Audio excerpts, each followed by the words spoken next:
Платежната агенција ги изготви налозите и веќе ги достави до Трезорот за исплата на заостанатите обврски кон сточарите за 2022, 2023 и 2024 година.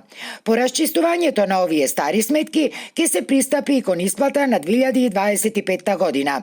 На располагање во буџетот има околу 1 милијарда денари, за кои новата директорка на агенцијата уверува дека ќе бидат доволни за сите сточари да бидат исплатени. Најпроблематична е известна мерка од 2024 година, која и го предизвикала застојот во исплатите. Со новата програма за 2026 се очекува тоа да се надмине и конечно субвенционирањето во оваа гранка да започне да се врши редовно. Задоцнетата исплата рефлектира да од 26-та не може да се креира мерка за 24-та година. Имаме буквално луѓе што не е коректно и е неповолна мерката. Еве јас од сите анализи кои што ги направивме е неповолна да не оствари некој право за 1, 2, 3 или 5 јагниња кои што ги нема предадено. Сигурно не бил свесен, да бил свесен дека за толку нема да исполни услов или критериум, ќе ги предал, а финансиската подршка од 1400 денари по грло е висока да може да му ја покрие загубата на сточарот кој што во моментот се соочува.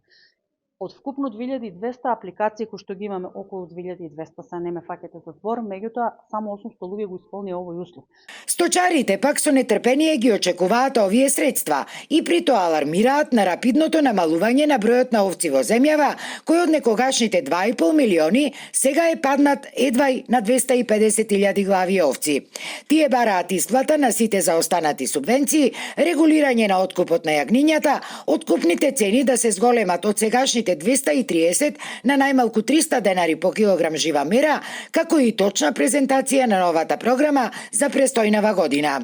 Откупот е тежок, не ги зема кланиците, дали некој финти ни изигравани прав, шо прав не знаеме. Чека 5 до 12 да не ги зема поевтини јагнината. Многу е намален сточниот фонд. Ја мислам дека 200.000 овци нема.